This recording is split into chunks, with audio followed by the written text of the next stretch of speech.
What is up, everyone? Welcome to another movie review. Firstly, thanks for tuning in. This is an advanced early preview review of a film called Nativity Rocks. This ain't no Silent Night, and I managed to get to see this early because the cinema that I usually go to had a special showing on for the BBC Children in Need. So firstly, it was great to support a British film that was set in Coventry. I've personally not been myself, but either way, it's still great to have that experience. And of course, make a good donation to the charity Children in Need.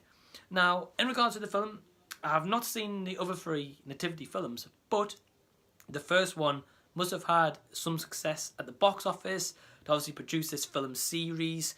Now, I have heard that the film series essentially, started maybe up here and then dwindles down. And unfortunately, the film Nativity Rocks follows that trend of going down.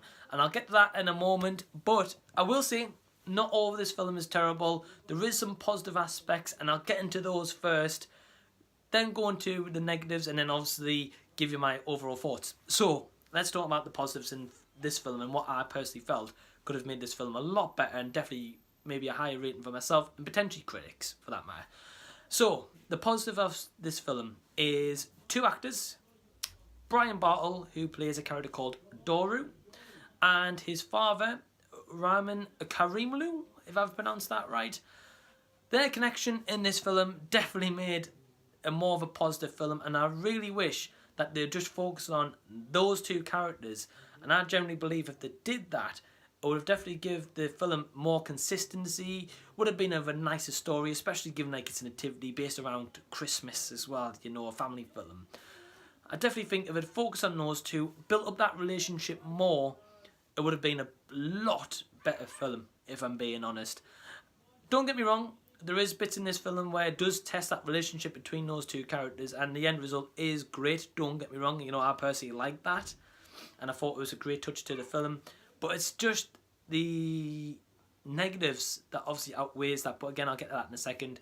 And I will say this as well. I definitely applaud the director, but mainly the kids in this film, that essentially in the third act, and near the closing the film, maybe about 15-20 minutes long, they have this big singing nativity theme, and it was fantastic performances by those kids to do all that singing, the acting and the air guitar and the drums, etc. I generally thought that was fantastic, and it was great to have those kids involved in that huge scene, which I can't imagine how long it took them to actually direct that as well. I definitely want to congratulate them on that, because that was honestly fantastic by those kids. Anyway, so that was definitely the positives of this film. Now the negatives of this film. Simon Limpkin, Jerry Poppy. I mean, don't get me wrong, right at the beginning he plays this overgrown kid essentially. This man, he must be about 30 plus, I would have thought. At first, the one-liner that he delivered was pretty cool, and there was a part with the dog at the beginning which I thought, that was actually pretty cool that they did that. But after that, it just goes from kind of like here to like that, like with the film franchise. I mean, the one-liners get old pretty quick. There's only so much you can take off the overgrown kid act as well, and it just goes south from there. Really, it was just terrible. At the beginning, again, it was kind of like tolerable right at the beginning, but I can definitely see adults going to see this film. Probably about half an hour, 45 minutes. You probably just want to go on your phone, or fall asleep or something while the kids watch this. I would definitely say, if you take your kids to see this, I personally don't feel like it's going to be one of those where they're going to be glued to the screen and on the edge of the seats for nearly the 100 minutes runtime of this film. Maybe the first half an hour, 45 minutes again. After that, it kind of just dwindles off. The last act, fair enough, I generally believe was pretty good, and they might be interested in that as well. There is a couple of famous kind of like rock songs they sing as well, which you kids might sing to as well.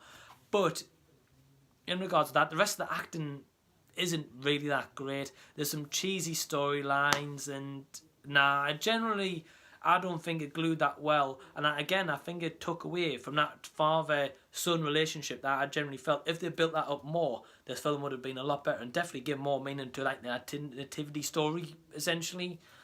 So, firstly, thanks for tuning into the rating and this review. My rating for this film is...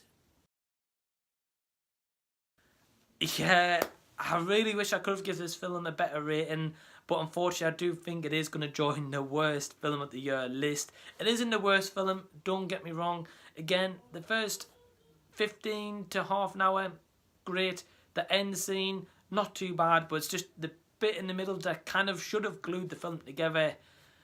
It dwindles off, and I generally think it just drags a little bit too much. They could have definitely fizzled that out a little bit, and doing a shorter runtime I definitely think would have been better for this film anyway. But firstly, thanks for tuning in. Please give this video a like if you haven't already, and please subscribe to the channel as well.